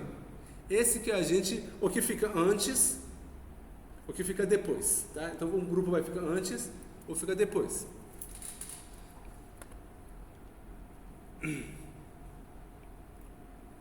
Agora, o grupo que ficou antes, de novo você calcula mediano desse grupo. Então, mediano do mediano. E depois o grupo que ficou depois, lembra aqui, eu estou aqui é mediano. Então, tem uma parte dos dados que ficam antes, uma parte fica depois. Para cada parte, você calcula mediano. Então, mediano do mediano, outro mediano do mediano. Então, o que fica aqui, na primeira parte, a gente chama de Q1. Aquele mediano do mediano, parte de cima, e Q1. Então, você vai ter basicamente 25% dos dados nesse intervalo. 25%. Porque aqui tem valor mediano, ele fica 50% para cima, 50% para baixo. Aí, mediano dos medianos, de novo, 25% para cima, 25% para baixo. Então, você vai ter esse valor. E, ou seja, 25% para cima, 75% para baixo. Aí, você calcula Q3. Q3 é mediano do mediano para baixo. Ou seja, o que fica embaixo dele são 70% dos dados. Então, ele divide o conjunto de dados em 50% dos valores menores e 25% dos valores maiores. Tem um código no Python. Então, você pega, são dois valores, dois números. você subtrai. Igual aqui, eu tenho esse conjunto de dados, aqui fica no meio é isto. Aí fica esse 7 é o mediano dos medianos inferior, aqui 12 mediano dos medianos superior. Esse intervalo interquartil fica 12 menos 7 igual a 5. Ou quando os números são ímpares. Nesse caso, o 10 fica o número do meio. Eu pego aqui esse valor mediano, de novo, mediano do mediano para lá, para cá. Aqui ficou 8, 18 menos 8. Esse te dá uma ideia de como que os dados... Porque a gente calcula variância baseado em valor médio. Essa é outra estimativa baseado em mediano. Mas o que é bom? Quando você calcula esse EQI, aqui é I, que é R, aí você calcula 1, vezes desse valor. Vamos ver aqui. Então, esse Q1, você tem um conjunto de dados aqui espalhado, tudo espalhado. Aí você calcula QI, Q1, Q3. Aí você calcula esse valor IQR, tá certo? É computacional. Pega os dados, valor mediano, Q1, Q3, subtrai IQR. Aí você calcula 1,5 desse valor, fica aqui. Aí Q1 menos 1,5 desse valor. Depois, Q3 mais 1,5 IQR para cá. São os números, você acha um número. Agora a questão é que tudo esse sofrimento para quê? Tudo esse sofrimento, quando a gente faz análise estatística, os valores, os números, os dados que ficam fora desse intervalo são valores raros, são outliers. Ou são coisas que você tem que descartar, que não combinam com outros dados, ou coisas que você tem que prestar atenção. Ou significam um fraude no sistema, ou simplesmente, olha, você mediu errado. Então, esse valor é um valor estatisticamente importante. Aí depois chega vamos pular essa parte. Esse basicamente, só rapidamente, esse significa coeficiente de variação. Quando você quer comparar dois conjuntos de dados, desvio padrão de dois conjuntos de dados. Aqui tem um exemplo, é difícil ler. Preços de pizza em Nova York. Uma vez você calcula baseado em peso mexicano, uma vez você calcula em dólar. Distribuição de preços de pizza em Nova York. Aí você calcula desvio padrão desses dados. Você vai achar dois valores diferentes. Uma questão que você está falando sobre o mesmo conjunto de dados. Por que você está achando valores diferentes? Porque você não pode usar desvio padrão de dois grupos para comparar. Porque escalas diferentes. Aí o que você tem que fazer? Você tem que pegar esse desvio padrão, dividir por valor médio. Se você fizer isso, para os dois conjuntos de dados, você chega num valor.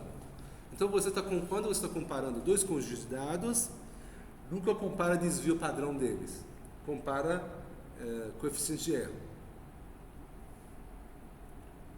Tá, então aqui era um problema, só para caso conhecer a gente o Python, aqui eu calculei, por exemplo, peguei um conjunto de dados, desses números, olha, tem esses números, 10, 12, tudo isto, transformei em uma coluna, aí para calcular valor médio, ponto min, bonitinho, calcular variância, ponto var, calculando no Python, ponto desvio padrão, ponto std.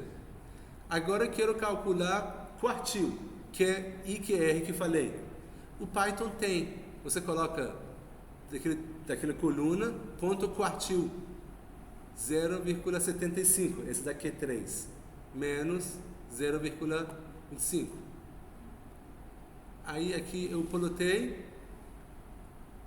é isso. Deixa eu ver, esse plot vem daqui. Não, esse plot é o box plot.